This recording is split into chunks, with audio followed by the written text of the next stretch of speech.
Mirëmbrëma. Unë jam Anila Sulstarova dhe sot është si çdo të hënë emisioni Fije Jete. Vetëm që kjo është hera e parë që ky emision bëhet në studiot e Paper Radio në Prishtinë dhe unë jam me Jonin, i cili do më shoqëroj këtë mbrëmje.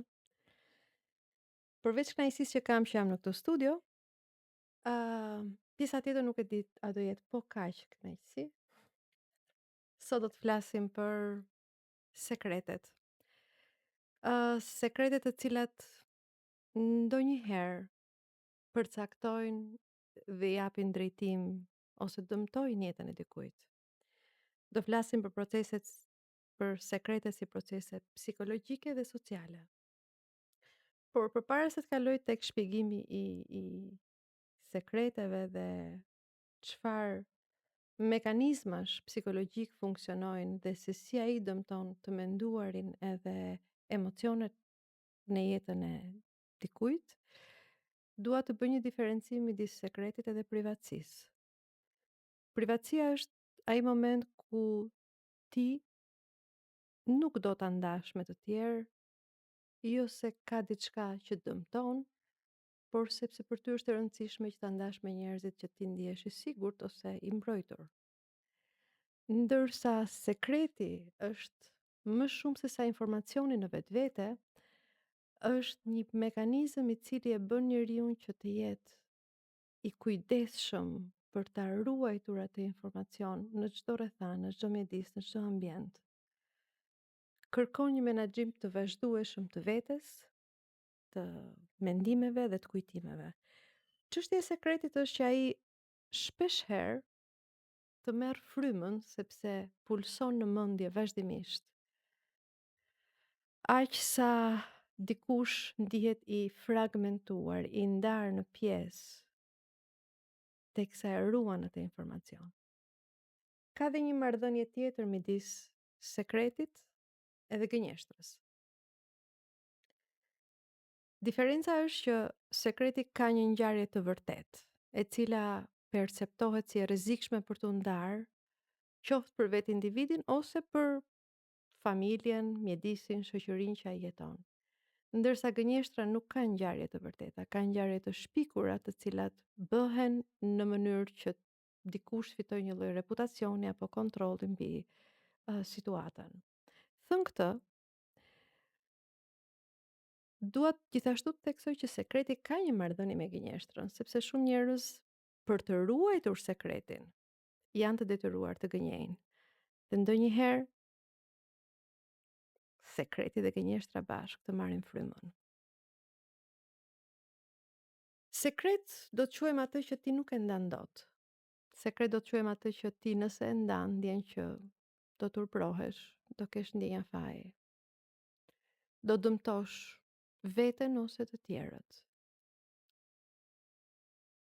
Sekretet kanë ndryshuar në kohë. Nuk janë të njëjtat në çdo kohë. Për shembull, sidomos në kulturën ballkanike, një marrëdhënie jashtëmartësore që një burr mund të ketë me një grua nuk konsiderohet më aq sekret, në disa rrethana mund të konsiderohet edhe kompliment. Dikur kjo ishte shumë më shumë e dënueshme, ose në disa kultura, kryesisht fetare, marrëdhëniet jashtëmartësore janë të ndëshkuara, por në disa kultura nuk janë të tilla. Pra sekreti ndryshon në kohë, por dhe në kontekstin historik dhe social të njeriut që i ndodh ngjarja. Sekretet gjithmonë kanë ekzistuar, gjithmonë do të ekzistojnë, ato thjesht ndryshojnë formë. Në psikologjinë e ditëve të sotme, sekretet klasifikohen jo sipas përmbajtjes, po sipas përvojës mendore që ato krijojnë.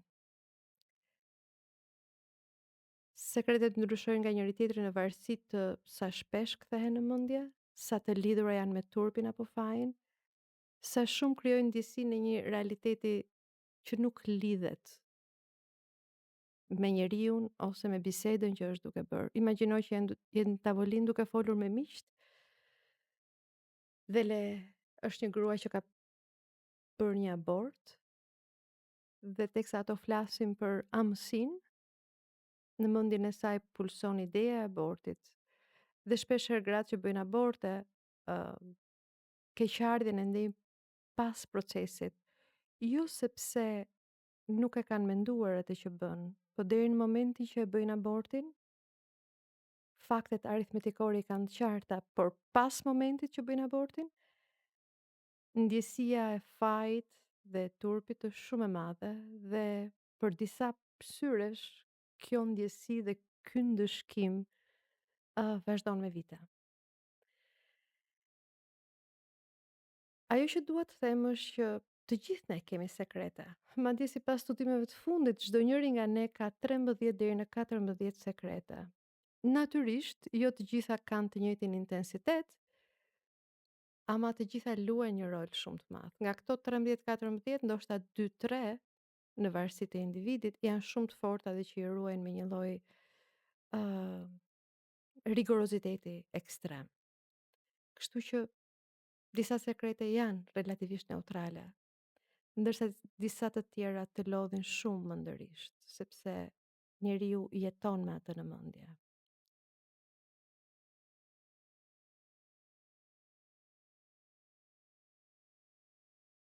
Unë do doja që ne të ndaleshim tek sekretet më shumë për të kuptuar se çfarë ndodh në mendjen dhe në jetën e njeriu që ka sekrete. Që ta bëjmë këtë do ndalemi dhe të emërtojmë natyrën më të shpesht të sekreteve që njerëzit mbajnë. Ato janë abortet, përdhunimet, birësimet, sidomos ato lloj birësimesh në të cilat fëmia që është birësuar ose bijësuar nuk është në dieni dhe është mbajtur sekret për disa vite. Marrëdhëniet paralele, çështjet e shëndetit mendor, sidomos të varësive, borxhet, burgjet, historia e njeriu që ka qenë në burg. Këto janë kryesisht sekretet më të forta që njerëzit kanë dhe u rëndojnë mendjen dhe shpirtin kur ato i kanë. Kur flasim për sekretet, zakonisht ne mendojmë për përmbajtjen, se çfarë përmbajtje ka ai sekret. Çfarë tamam po fsheh dikush. Por, në terma psikologjik, kjo është gjëja më pak e rëndësishme. Ajo që është më e rëndësishme është që sekreti në thelb nuk është një fakt i fshehur, por një proces mendor shumë aktiv. Është një përpjekje e jashtëzakonshme për ta mbajtur këtë informacion ekstremisht të fshehur. Sekreti është punë e lodhshme mendore. Mekanizmi i sekretit në varësi të sekretit ka gjithmonë të njëjtin funksion, pavarësisht përmbajtjes. Hapat janë të ngjashëm. Së pari, mendja krijon një lloj ndarje nga realiteti në cilin jeton. Sa më e fortë jetë kjo ndarje, aq më shumë shtohet ankthi që ky informacion mund të dalë në sipërfaqe.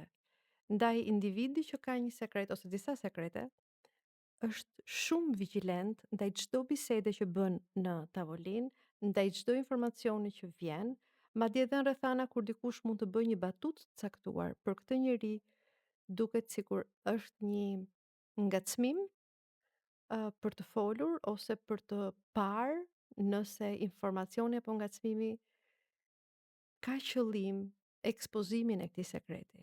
Që do të thotë, njeriu është ekstremisht i ndjeshëm ndaj çdo gjëje që ndodh rreth tij.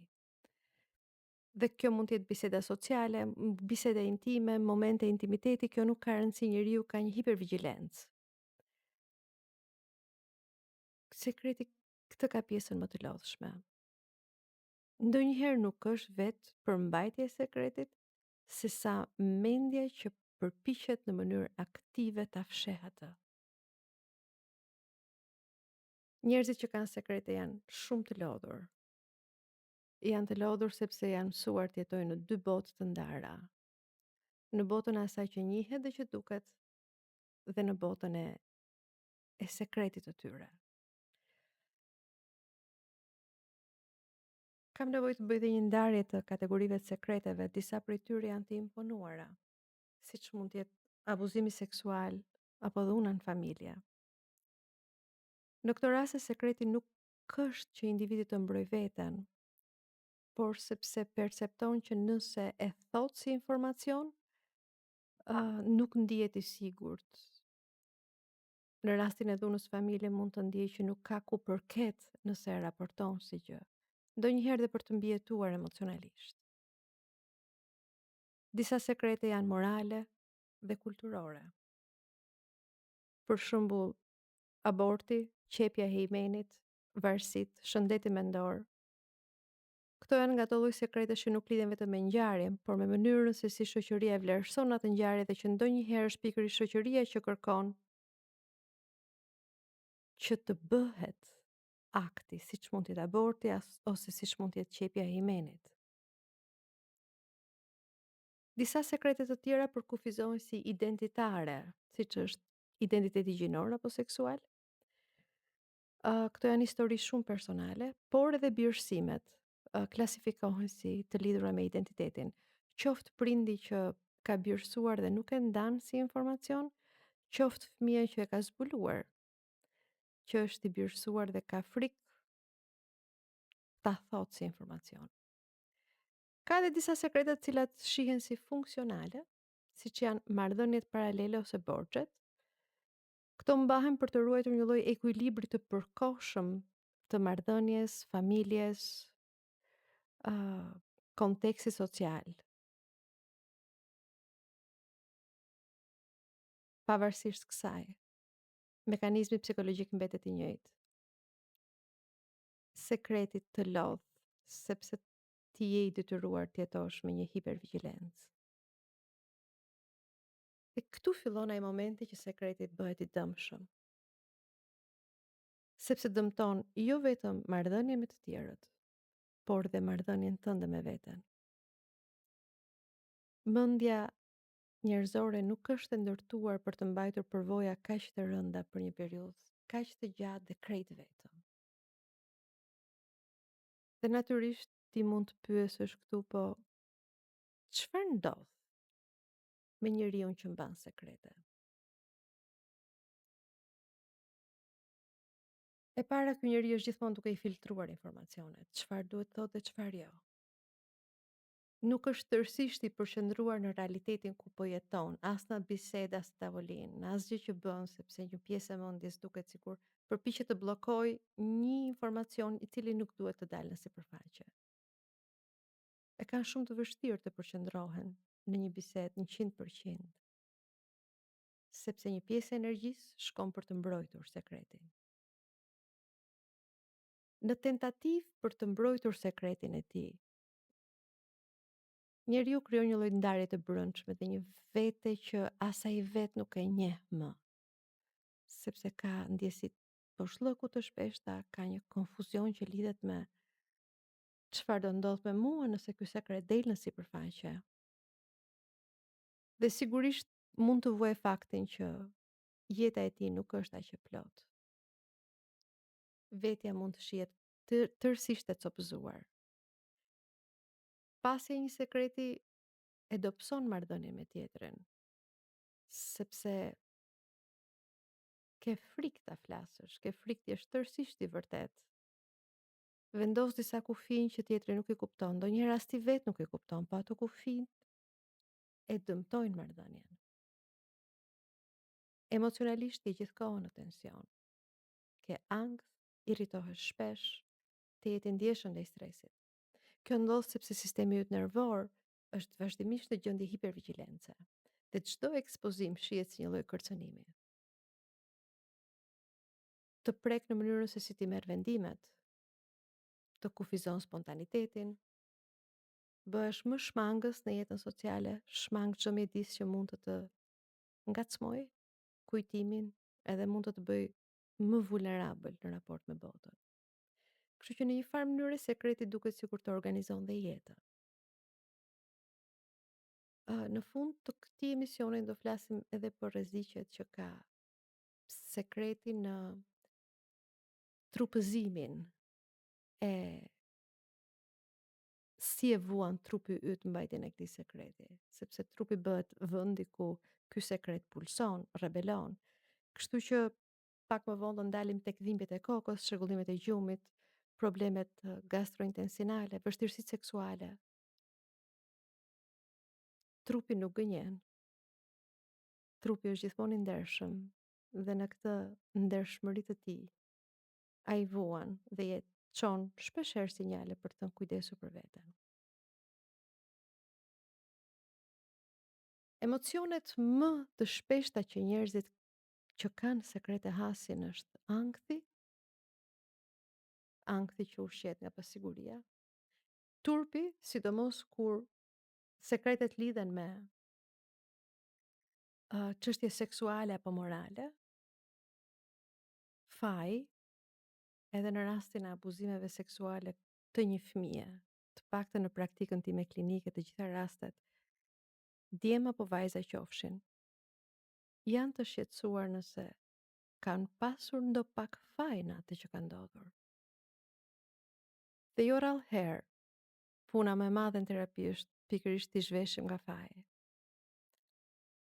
Dhe ky faj çon në një lodhje shumë të madhe morale. Vetmia. Njerëzit që kanë sekrete vuajnë nga vetmia. Ndihen vetëm dhe kur janë mes njerëzve. Kanë gjithmonë një lloj trishtimi që nuk i vën dot emër, po i përndjek gjithkund. Përpara se të kalojmë tek kënga, dua të them edhe që ka një diferencë midis sekretit mbrojtës dhe sekretit dëmtues.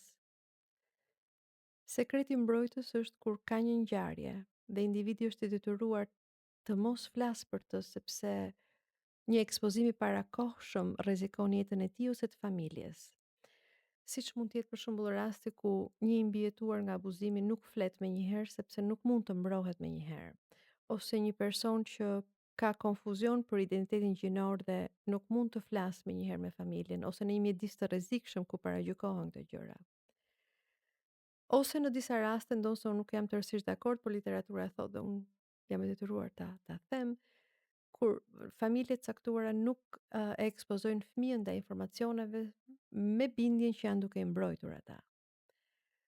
Literatura këto i shikon si strategji mbijetese, ndërsa sekreti dëmtues është ai që afekton, prek çdo segment të jetës. Është për një kohë të gjatë aty. Dhe ndonjëherë njeriu jeton më shumë me sekretin se sa në jetën e tij. Rikthehemi në emisionin Fije Jete nga Paper Radio në studion e Prishtinës. Në këtë moment do të flas për abortet edhe për përdhunimet. Psikologjikisht aborti është sekret moral edhe trupor. Prek fizik, por dëmton edhe moralin. Kjo ndodh edhe sepse shoqëria të ndëshkon edhe kur nuk aborton, edhe kur aborton. Dhe pas aktit gruaja ka gjithmonë pyetjen, a do jetë më e denjë si nën? A do e ndëshkoj Zoti nëse do bëhet sërish nën? Është një vendim që është marrë me shumë vështirësi nga ana e gruas. Por pavarësisht kësaj, pasojat që ajo vuan janë shumë të mëdha. Dhe ndonjëherë ka shumë të vështirë të flas për këtë gjë. Ky lloj informacioni prodhon një lloj izolimi që për gruan bëhet shumë e vështirë të ndërveprojë me të tjerët. Ndërsa kur flasim për përdhunime dhe për abuzime seksuale, këtu sekreti është një natyrë tjetër. Pavarësisht të dyja prekin trupin, të dyja trupi i vuan gjithashtu dhe vuan shumë. Ky është një nga ato sekrete që quhen të imponuara, sepse personi ka turp të ndaj atë që i ka ndodhur. Mund ta vuaj me vite atë që i ka ndodhur, por nuk ka kurajën për ta folur. Të paktën në praktikën time klinike shumë shpesh ka ndodhur që ky informacion të ndahet mbas shumë kohësh. Me turpin që diçka diçka ata vetë kanë bërë gabim. Edhe në rastet kur kanë qenë fëmijë të pambrojtur, edhe në rastet kur përdhunimi ka ardhur nga njëri afërm,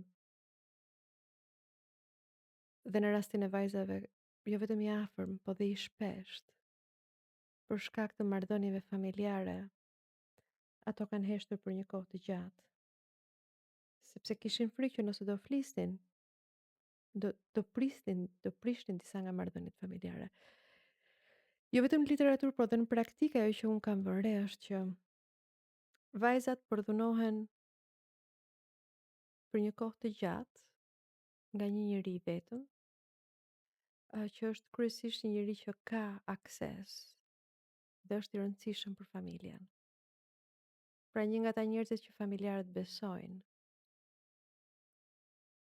Pikërisht kjo është fjala kyç. Familjarët besojnë dhe për fëmijën është shumë e vështirë të prish këtë besim.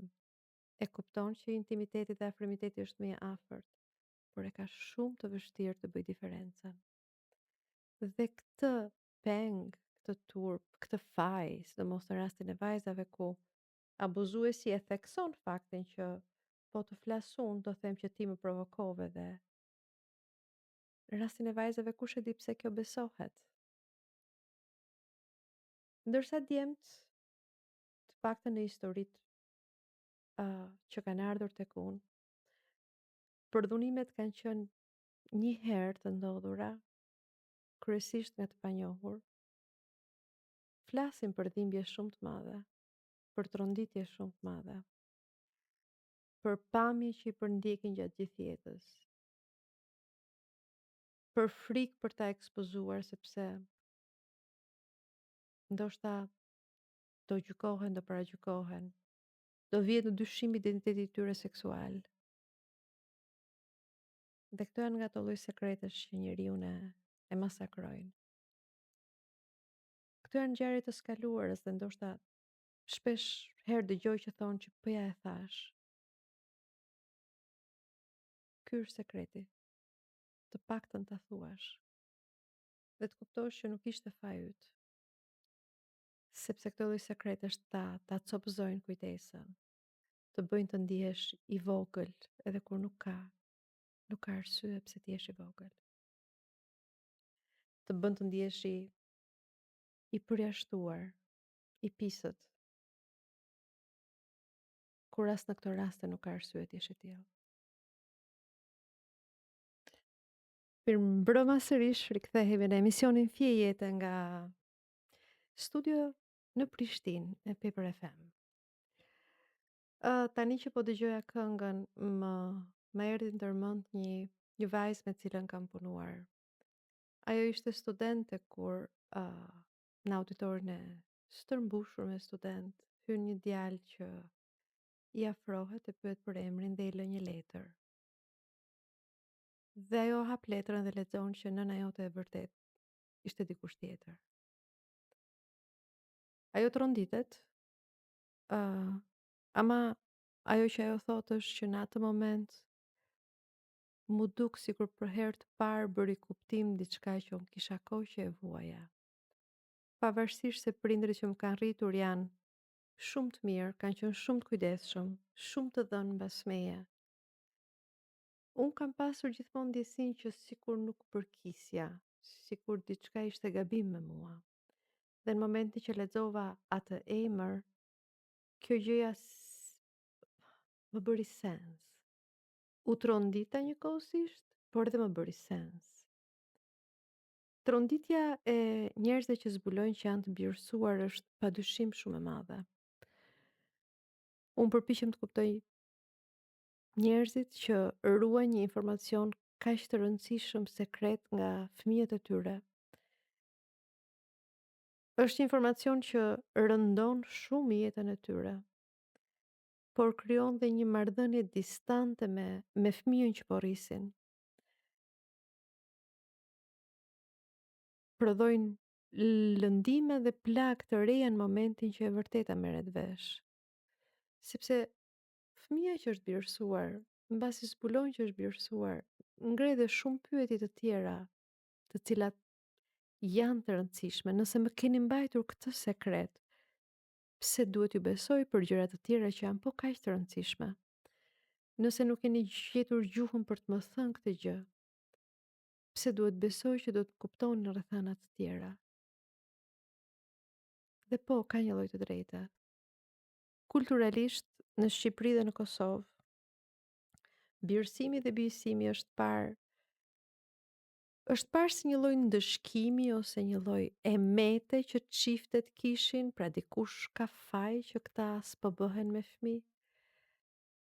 Dhe birësimin ose bijësimin e tyre ato e dinin gjithë komuniteti, por në një mënyrë të heshtur, kështu si një rregull i pashkruar, i gjithë komuniteti e mbante sekret edhe nga vetë fëmia, deri në situata të tjera që në një lojë sipër fëmijë të caktuar nga zemrimi, ja thon të vërtetën fëmijës, i cili nxiton ke prindi për të ditur a është e vërtetë dhe prindi që në këtë moment mund të ketë një mundësi shumë të mirë për të folur për të e mohon. Sa më shumë mohohet e vërteta, sa më shumë një sekret i tillë të paktën që mund të jetë i është i dukshëm, ë mund edhe të kuptohet, sa më shumë të shtyhet në kohë, aq më të mëdha janë pasojat. Jo vetëm psikologjike të individëve që e mbajnë, sepse ankthi është shumë i madh, frika se mos fëmia kur ta marrë vesh të vërtetën mund të largohet, saqë për fat keq kur kjo ndodh, që merret vesh e vërteta, pikërisht frika e tyre më e madhe, për një periudhë kohe bëhet realitet. Duket sikur në ditët e sotme kjo gjë ka ndryshuar, sepse prindrit gjejnë një gjuhë për t'ia thënë fëmijëve të tyre që kur ata janë fëmijë, dhe sigurisht që fëmijët e kuptojnë këtë gjë. Një gënjeshtër tjetër e cila sjell copëzimin, fragmentarizimin e marrëdhënieve me fëmijët janë gënjeshtrat që lidhen me shëndetin e prindërve, qoftë ai shëndeti mendor apo fizik. Për fat keq në klinik kam pasur mundësinë të takoj edhe njerëz të cilët janë të zemëruar edhe me prindin që ka vdekur. Kjo sepse prindi që vuante nga një sëmundje e rëndë, kancer apo çfarëdo qoftë, nuk kishte folur me fëmijën për sëmundjen. Dhe fëmia e shihte që prindi ishte smur dhe vazhdimisht prindi i thoshte që jam mirë, do bëhem më mirë, do kaloj, pa i dhënë mundësi këtij fëmije të përballet me një realitet që po patjetër është shumë i vështirë, shumë i rëndë. Por fëmia ka të drejtë ta di, ta kuptoj, ta integroj, ka të drejtë të ketë kohën për të thënë, për të bërë pyetje, për të thënë të du shumë, për të thënë m'fal. Këto lloj sekretesh kur mbahen nga fëmijët, thyrja e besimit që u ndodh fëmijëve është e një ekstremi të madh. E kuptoj pjesërisht pse prindrit e bëjnë, duan t'i mbrojnë. Por ndoshta është një moment që të shohim pak më larg, pak më tutje, se si ky sekret do e prek, do e lëndoj jetën e këtij fëmije. E njëjta gjë ndodh edhe me çështjet e shëndetit mendor.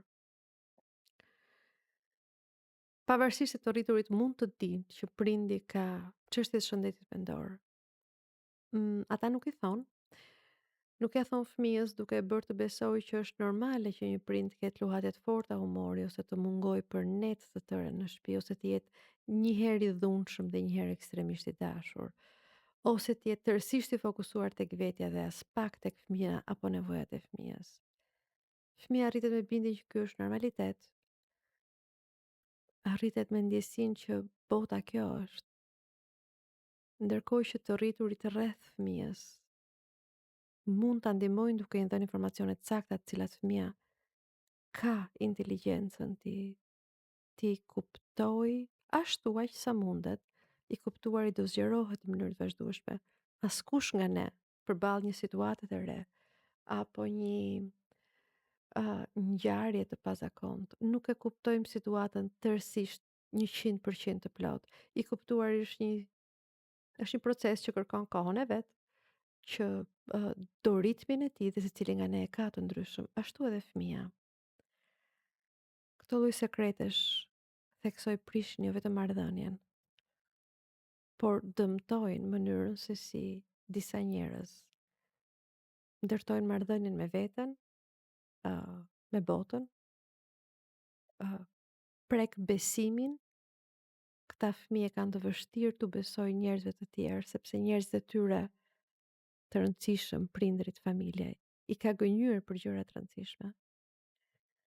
Dhe nëse njerëzit e rëndësishëm të gënjejnë kaq shumë, pse bota duhet mos të gënjejë? Sigurisht të thuash të vërtetën mund të jetë shumë e vështirë, po ndonjëherë është e vetmja alternativë për të shpëtuar veten edhe marrëdhëniet. Me që po flasim tek marrëdhëniet joni, tani do kalojmë tek sekretet që ruhen nga për shkak se janë marrëdhënie paralele. Jam e bindur që shumë këtu mund të struken pak.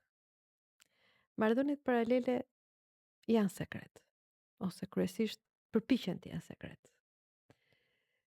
Dhe këto klasifikohen sekrete funksionale, sepse duke u ruajtur të tilla, individët nuk prekin funksionin e jetës së tyre apo të familjes së tyre, dhe marrëdhënore, sepse duke u ruajtur sekrete, ë marrëdhënia me familjen mbetet e pandryshuar.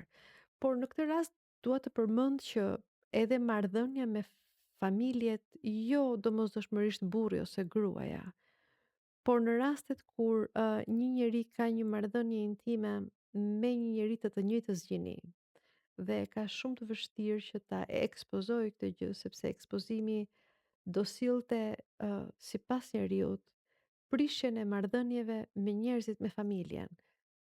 Secili nga ne ka ndërtuar një identitet, një raport, një imazh që përpiqemi ta ruajmë me shumë kujdes. Edhe një marrëdhënie e tillë mund të prekte mënyrën se si familja të sheh. Procesi psikologjik në rastet e marrëdhënieve intime, qofshin këto paralele ose brenda gjinisë, është i ndryshëm, sepse ka nuk është gjithmonë për çështje të dëshirës seksuale apo të fantazisë seksuale, po vërtet shpeshherë bëhet për të ruajtur stabilitetin familjar, identitetin social, ose për të mos zhgënjyer qoftë këto dhe familjet ose fëmijët. Por këta njerëz që jetojnë në marrëdhënie të tilla e kanë ankthin shumë të lartë, hipervigjilencën po aq të lartë, ndjesinë e të jetuarit në role të shumë fishta, shumë të madhe. Dhe për fat keq, shumë nga këto histori ekspozohen. Në mos në momentin kur ndodh, në një moment ku ti mendon që më pak ta pret mendja. Dhe ballafaqimi me realitetin, jo gjithmonë është i pamundur, ndonjëherë ndodh. Këtu kam parasysh historinë e një zotërie i cili dashurinë e tij të parë në moshën 15 vjeçe e ritakon mbas 25 vitesh. Pavarësisht se të dy ishin të martuar, të dy kishin ndërtuar një familje. Ai edhe ajo e kishin kaq të vështirë të ndaheshin nga ky ritakim mbas 25 vitesh. Është një histori që zgjat prej disa vitesh. Për të dy është marrëdhënie shumë e rëndësishme, por të dy janë duke vuajtur jashtëzakonisht shumë. Vuajnë fundjavat, vuajnë festat, vuajnë pushimet, vuajnë sepse gjatë gjithë kësaj kohe ju duhet të performojnë në një mënyrë që bëhet ekstremisht e lodhshme. E lodhshme për ata. Vuajnë faktin që po gënjejnë njerëzit e rëndësishëm, sepse respekti për partnerët reciprok është i lartë, por frika se lëndimi mund të jetë më i madh mbi sotëron. Jemi në emisionin Fije Jete, flasim për sekretet. Si funksionojnë ato? Unë pak më parë thash që njeriu ka diku ke 13 sekrete secili nga ne ka, po 2 deri në 6 janë të rëndësishme, pjesa tjetër janë sekretet vogla.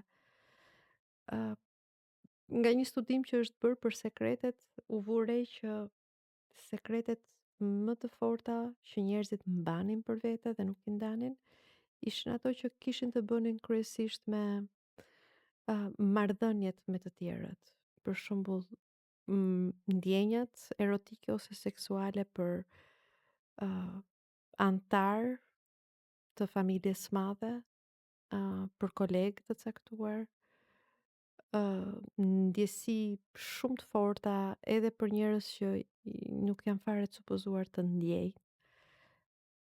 Dhe sekretet më të mëdha lidhen me dy emocione shumë të forta që është turpi edhe faji. Histori seksuale, pra ka një tendencë për të, në rastin e vajzave për ta ulur numrin dhe në rastin e djemve për ta rritur numrin, duke në një farë mënyrë e gënjur, por dhe mund duke pasur sekrete për marrëdhënie që mund të jenë kryer brenda gjinisë. Tani do doja të ndalesha pak tek sekretet familjare, ku sekretin nuk e ka veç njëri, sekretin e ka e gjithë familja. Dikur, para 90-s në Shqipëri, kur një familje besonte në Zot, ishte e gjithë familja që ishte në një krizë shumë të madhe se mos fëmijës i shpëtonte goja dhe thoshte diku në lagje që prindrit e mi po agjërojnë, ose që gjyshja ime falet ose lutet, sepse në atë kohë në Shqipëri të paktën, kjo gjë ishte tejet e dënueshme dhe nuk ndëshkohej vetëm personi që e bënte këtë gjë, po e gjithë familja. Kështu që ky ishte një sekret që mbahej nga gjithë familja dhe në pamje të parë duket si diçka krejt okay, funksionale, njeriu ka vlerat e veta të cilat do t'i mbrojë pavarësisht sistemit në cilin jeton, por ankthi që kjo familje provon është shumë i madh. Dhe imagjino, kjo ndodh për faktin që është një vlerë që një antar i familjes ose e gjithë familja bën. Besimi në Zot dhe kjo prodhon ankth. Imagjino si është për një fëmijë që babain e ka në burg. Askush nuk ja ka thënë që babai është në burg, pa i ka kuptuar që babai është në burg. Për gjatë rritjes e shoqërojnë vazhdimisht me versione të reja të historisë. Por ky fëmijë zbulon që babain e ka në burg dhe ka shumë të vështirë ta pranojë këtë gjë. Dhe ka të vështirë të flas, me kë të flas. Kujt mund të kërkojë ndihmë? Kur gjithë familja refuzon të pranojë dhe të kuptojë të vërtetën, ky fëmijë as nuk flet dot dhe as nuk mbrohet dot nga familja. Borxhet janë një tjetër sekret familjar. Familja e di që njëri antar ka borxhe dhe e mbështet ose nuk flet për këtë gjë ose kërcënon her pas here, po gjithçka ndodh brenda familjes, ndërkohë që jashtë familja duhet vazhdoj të performoj si e lumtur. Këto lloj sekretesh familjare ose sistemike bëhen për të ruajtur një ekuilibër të brendshëm. Por kjo gjë prodhon ankth dhe pasiguri ekstrem. Ky lloj statusi dhe përpjekje për të mbijetuar dëmton individin si prind, dëmton fëmijën duke parë figurën e prindit cili nuk mund t'i besoj më, dëmton reputacionin familjar, kështu që përpjekja dhe ankthi bëhet shumë i madh. Ndaj këta njerëz sapo dalin nga dera e shtëpisë, impostohen, pozicionohen, ngren gjithë muret mbrojtëse në një mënyrë që të mbrojnë veten nga ekspozimi, sepse kësaj radhe nuk është që është një sekret personal, nuk është që ti ekspozon një gjë tënden, po ti ekspozon të vërtetën e familjes tënde. Dhe në momentin e ekspozimit të sekretit familjar, dëmtimi është personal, por sidomos në terma të përkatësisë, sepse imazhi që familja përpiqet të ruajë është i rëndësishëm edhe për ty. Ankthi është sa personal aq edhe familjar. Si në rastin e borxheve apo të burgimit, sekreti është stigmatizues. Individët që e ruajnë si sekret kanë frikë që ekspozimi i tyre do i stigmatizoj, do i tall, do i fyej, do i poshtëroj. Dhe kjo është arsye pse shumë njerëz kanë sekrete, jo vetëm familje, po dhe shumë njerëz. Ndërsa sekretet lidhur me shëndetin apo me varësinë, pavarësisht se familjarët e kanë të vështirë ta flasin, ta ekspozojnë,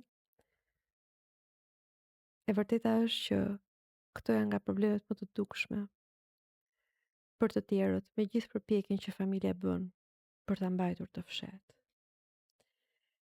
E njëjta gjë me me birësimet. Përpara se të kaloj tek çfarë ndodh me trupin kur njerëzit ruajnë sekrete, do doja të jepja edhe një këshill, nëse më lejohet. Sekretet ndonjëherë të heqin një peshë shumë të madhe në momentin që ti flet. E kuptoj që kjo është gjëja më e vështirë për të bërë, por të paktën nga praktika ime klinike. Çdo kush që ka mundur ta thot, ta nxjerrë jashtë sistemit të tij një sekret, çlirimi ka qenë shumë i madh. Qetësia është ndjerë shumë e madhe. Çdo gjë tjetër pastaj ka marrë një ritëm tjetër, një rrjedh tjetër. Dhe po, ndoshta është e vështirë të flasësh me njerëzit që ke rreth vetes për ca gjëra, por jam e bindur që dikush do ketë veshët e duhur, empatinë e duhur, ndjeshmërinë e duhur për të dëgjuar sekretin tënd dhe për të mos ta gjykuar atë. Dhe po, nga shumë studime të tjera që janë bërë për sekretin, e vërteta është që ata që kanë një sekret e vuajnë aq shumë atë sekret, sa kur e ekspozojnë atë, jo vetëm që provojnë një çlirim shumë të madh, por habiten dhe nga reagimet e të tjerëve, sepse reagimet e të tjerëve nuk janë as pak siç ata prisnin. Janë shumë herë më të zbutura, ndonjëherë dhe shumë herë më të ndjera. Dhe po, nëse ti e thua një sekret tre vetave, dikush mund të jetë pak më skeptik, pak më dyshues, por dy të tjerët janë aty me ty. Dhe kjo nuk është pak. Pasja e sekreteve është shumë herë më e lodhshme, se sa të gjesh njerëz të duhur për të folur për të. Tani në mbyllje të programit do doja të flisja pak se çfarë i ndodh trupit në momentin që sekreti është aty për një kohë të gjatë, edhe që të rëndon. Kjo ngarkesë psikofiziologjike kur bëhet kronike, prek jo vetëm sferën psikologjike, por edhe atë shëndetësore. Ka dhimbje kronike që nuk kanë një shkak organik të qartë. Siç mund të jenë dhimbje shpine, tension kronik muskulor, sepse trupi mbetet në gjendje mbrojtje të vazhdueshme dhe tensioni nuk shkarkohet sepse përvoja nuk e ka kaluar atë që në psikologji quajmë nivelin simbolik. Shumë shpesh njerëzit që kanë sekrete raportojnë të vuajnë edhe nga gastriti, zorë të irrituara, stomaku, sepse ju e dini që aparati tretës është mendja e dytë. Në momentin që një informacion mendja nuk arrin dot ta përpunojë, as sistemi aparati tretës nuk arrin dot ta përpunojë. Është të dyja janë shumë të lidhura bashk.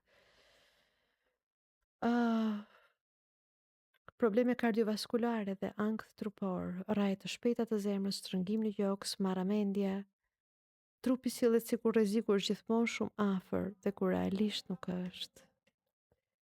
Njerëzit që kanë sekrete raportojnë të kenë çrregullime gjumi, pagjumësi, zgjimet të shpeshta, ëndra të këqija, të përsëritura, që e prishin jo vetëm cilësinë e gjumit, por dhe cilësinë e ditës që pason mbas asaj nate. Për individët që kanë pësuar përdhunime ose abuzime seksuale si fëmijë, afekton shumë dhe jetën seksuale dhe intime. Mbaj mend që dikur një grua, pavarësisht se ishte e martuar dhe kishte 2 fëmijë, përvoja intime, marrëdhëniet seksuale me të shoqin, ishin barra më e madhe që ajo përjetonte, jo sepse nuk e donte të shoqin, jo sepse nuk e vlerësonte atë, por sepse trupi i saj kontraktohej ekstremisht shumë sa herë që ai kërkonte që ata të bënin seks ose dashuri, të cilën ajo për shkak të gjithë dhimbjeve që unë më thash pak më sipër, i përdorte si alibi për të shmangur marrëdhënien seksuale me të shoqin. Sekretet janë të rënda, por unë jam e bindur që ti mund të gjesh fuqinë dhe kurajon për të shpëtuar veten, trupin tënd, pa u trembur nga statusi social që ti mendon se je duke humbur. Nga studio në Prishtinë, natën e mirë, dëgjohemi të hënën që vjen.